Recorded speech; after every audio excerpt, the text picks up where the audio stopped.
Maraming salamat, Sir Eric Tipan. Coach Ronnie Magsanok ang ating best player of this ball game coming from the Ombudsman Draftbusters.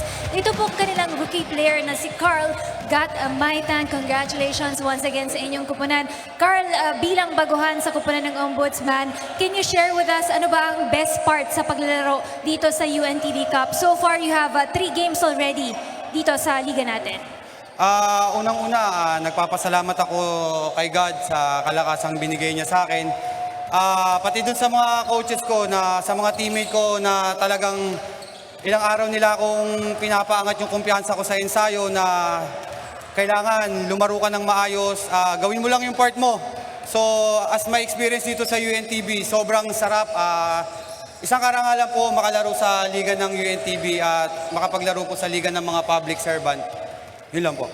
Carl, can you share with us ano din ba ang naging adjustment ng inyong kupunan? Because going into this ball game, wala si Samuel Ignacio and of course Bernson Franco. So at the start of this game, ano yung mga ni-remind sa inyo ng inyong coaching staff? Talagang naka-concentrate talaga kami sa depensa. Sabi nila sa akin, gawin ko lang yung role ko. Tsaka itong laro namin talaga na to, na laban namin sa DNR, talagang idinededicate namin to dun sa mga player namin na wala, kay Papa Burns, kay Kuya Dudoy, kay Kuya Mark. Talagang sila yung naging inspirasyon namin dito para makuha namin yung panalo against sa DNR.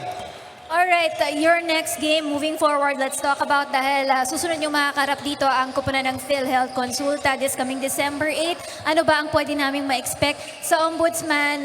Of course, you wanted to continue this kind of momentum para manalo pa rin kayo against the PhilHealth team. Siguro ganun pa rin kami, balik pa rin kami sa ensayo kasi hindi naman namin iniisip na may panalo kami.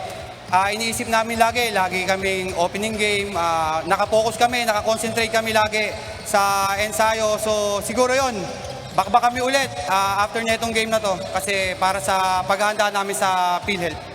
Sino mga gusto mong batiin, pasalamatan, mga naging inspiration mo para sa larong ito? Go ahead with your greetings. Unang-una, binabati ko yung misis ko na napaka-supportive sa akin. I love you, B. Salam sa suporta palagi sa akin. Binabati ko nga rin po pala yung mga boss namin sa Ombudsman, sa mga bossing namin sa Ombudsman, si Justice Martires, si Odio Vargas, D.O. Balmeo Jr., D.O. Salmedo, D.O. Lo, lalo-lalo na dito ko sa aming AO na si Boss Sandoval, napaka-supportive sa team namin, napaka-all out niya sa amin. Kay AO Lapitan, kay AO Ramos, sa mga sponsors namin na palaging sumusuporta sa amin sa Muleos Office, Luzon Office, Central Office, OSP Office, Ombudsman Visayas, Ombudsman Mindanao, Budaker Court, SGS Court, sa mga nanonood lang live. Salamat po. Suportahan din po sana natin palagi yung Ombudsman. Binabati ko nga rin po pala yung mga boss ko dyan sa Pakil, yung mother-in-law ko, yung boss ko sa passbook, si Engineer Rene Sangaspar, si Attorney Ray Sangaspar, si Sec Romel Sangaspar, si Justice Emily Sangaspar, at yung bagong appointed ng Justice ng Sandigan Bayan na si Justice Siner Gito. Binabati ko rin po pala yung mga buong taga-Pakil, yung buong Kanlurang Pakil, Barangay Banilan, Barangay Kabulusan, Barangay Kasarial, Barangay Kasinsin. Binabati ko lahat ng Kanlurang Pakil, buong Pakil. Binabati ko rin yung mga pinsan ko dyan sa Pasig, yung magaling na kapitan namin sa Barangay Santa Lucia, si Kapitan Ilagan, yung kumpare kong kagawad na si Eugene, si Kagawad Balog. Binabati ko yung mga pinsan ko dyan sa Pasig. Nakalimutan ko, sorry, yung mga anak ko pala dyan na nasa Laguna, si Christian, si Ann, si Carmela, at saka si Cray. Maraming salamat sa suporta. Thank you.